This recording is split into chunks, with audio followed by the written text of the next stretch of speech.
Here's how to back up your MetaMask wallet step by step. First, open your MetaMask extension or mobile app and log in.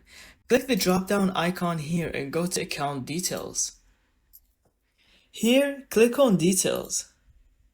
Scroll down and click on Show Secret Recovery Phrase. Here, click on Get Started. Click on Can't Help You.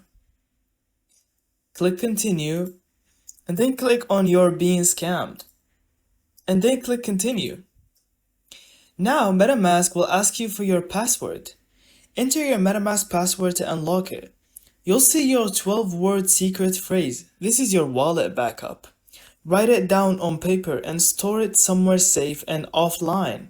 Never take a screenshot or store it in cloud storage. Anyone with this phrase can access your funds, so keep it private.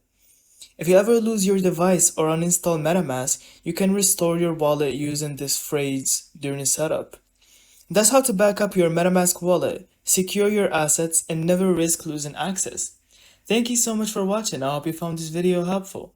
Don't forget to leave us your thoughts in the comments.